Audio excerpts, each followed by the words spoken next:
A bizarra história por trás das famosas bruxas de Salem, que atira o primeiro professor de história quem nunca ouviu falar sobre a caça às bruxas há alguns séculos. Não que essas mulheres mortas fossem bruxas de fato. Ali, de meados do século XIV até o XVIII, qualquer mulher que não se considerasse católica ou que tivesse comportamentos fora dos tradicionais poderia ser acusada de bruxaria e levada à fogueira por isso. Outro período significativo quando o assunto envolve julgamento de bruxas é o ano entre 1692 e 1693, em Salem, Massachusetts, nos Estados Unidos. A coisa ficou tão famosa que dificilmente encontramos alguém que nunca tenha ouvido nada a respeito das bruxas de Salem. Agora nos conte, você sabe qual foi a história dessas mulheres? Deixe seu comentário aqui. Já se inscreveu no canal? Vimos que 80% das pessoas que assistem nossos vídeos não são inscritas. Se inscreva e deixe seu like para ajudar o canal a crescer.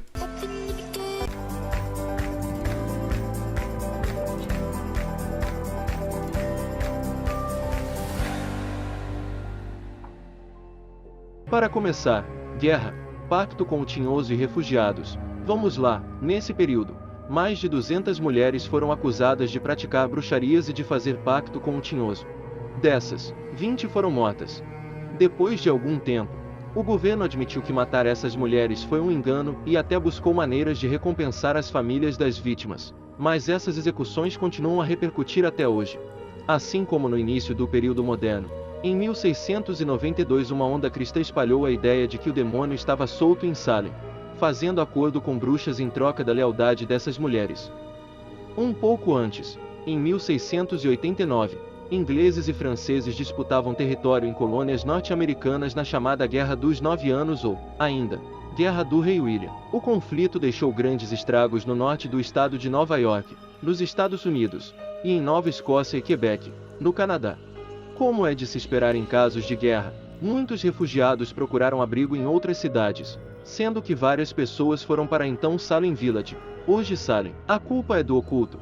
A chegada dos refugiados abalou a economia local, aumentando ainda mais a rivalidade entre as famílias ricas da cidade e as que dependiam da agricultura. Na época, o primeiro-ministro de Salem Village era Samuel Parris, conhecido por ser rígido e ganancioso. Pulando para janeiro de 1962, chegamos ao momento em que tanto a filha de Parris, Elizabeth, com 9 anos, quanto a sobrinha dele, Abigail Williams, de 11 anos, começaram a apresentar comportamentos estranhos. As meninas se contorciam, gritavam, arremessavam objetos, faziam sons bizarros e, por causa disso, foram examinadas por um médico. O veredito do especialista: eventos sobrenaturais, é claro. Na mesma época, outra criança, em Putnam, de 11 anos de idade, teve os mesmos sintomas que as garotas avaliadas pelo médico. Pressionadas por Jonathan Corvin e John Atorn, magistrados, as garotas acabaram acusando 3 mulheres de bruxaria: Tituba, que era escrava de Parris, Sarah Good, uma moradora de rua, e Sarah Osborne, uma idosa pobre. Enforquem as bruxas. A partir da acusação, as 3 foram interrogadas por vários dias. Tituba foi a única a dizer que tinha feito um pacto com o demônio, afirmando ter assinado um livro e garantindo que mais bruxas estavam espalhadas por Salem, com o objetivo de acabar com os puritanos. As 3 acusadas acabaram presas. As declarações de Tituba causaram furor em toda a cidade. Ao mesmo tempo, outra acusada de bruxaria, Martha Corey, causou ainda mais pânico. O motivo? Ela era cristã e participava ativamente da igreja local, ou seja, se até ela era uma bruxa, qualquer uma poderia ser. Em abril do mesmo ano, os tribunais de Salem julgavam dezenas de acusadas de bruxaria. Nessa época até mesmo a filha de Sarah Good, uma garotinha de apenas 4 anos de idade, serviu como testemunha. O número de acusadas não parava de crescer. No dia 27 de maio de 1692, o governador William Phips criou um tribunal especialmente para os casos de bruxaria.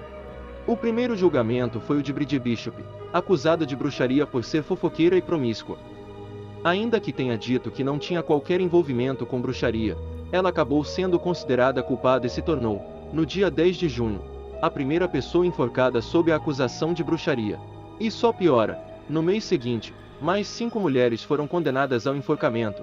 Em 19 de agosto, foram mais 5. Em setembro, 8. À época, tanto o ministro Cotton Mather quanto seu filho, Increase Mather, então presidente de Harvard, pediam ao governo para que não considerasse sonhos e visões como evidências em testemunhos. Os pedidos foram considerados pelo governador Phipps, que estava em um dilema depois de sua própria esposa ser acusada de bruxaria. Aí a coisa muda, né?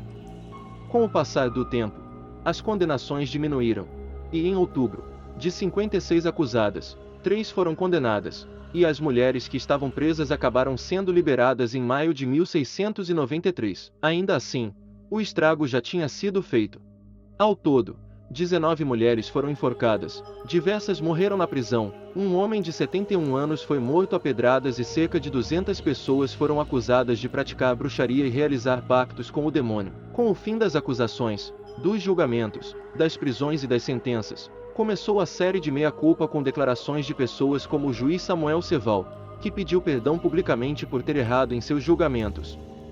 No dia 14 de janeiro de 1697, o Tribunal Geral de Salem promoveu um dia de jejum em respeito às almas das mulheres condenadas. Retratações e repercussões. Em 1711, as famílias das vítimas receberam 600 libras como forma de indenização, mas o estado de Massachusetts só se desculpou formalmente pela atrocidade em 1957, 250 anos após os enforcamentos. A história triste de Salem acabou servindo de inspiração para artistas e pesquisadores. Um artigo publicado em 1976 pela psicóloga Linda Caporael afirmava que o comportamento estranho das crianças, avaliado como uma atividade paranormal pelo médico que as examinou, era, na verdade, resultado de uma contaminação por um tipo de fungo encontrado em centeio, trigos e outros cereais, já que o contágio por esse tipo de fungo pode causar vômito, contrações musculares e alucinações. Atualmente, a atração mais visitada da cidade é justamente o Museu das Bruxas de Salem, que exibe documentos da época em cenários idênticos aos tribunais que julgavam as mulheres de então.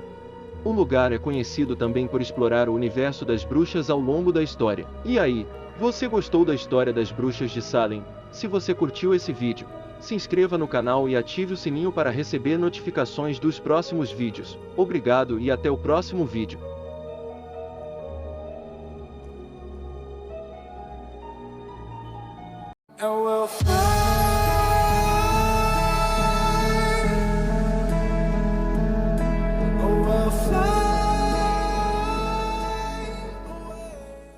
Se você curtiu esse vídeo, nos siga no Facebook e Instagram. Vamos ao rumo do desconhecido. Essa e mais outras novidades você encontra aqui no Minuto Desconhecido.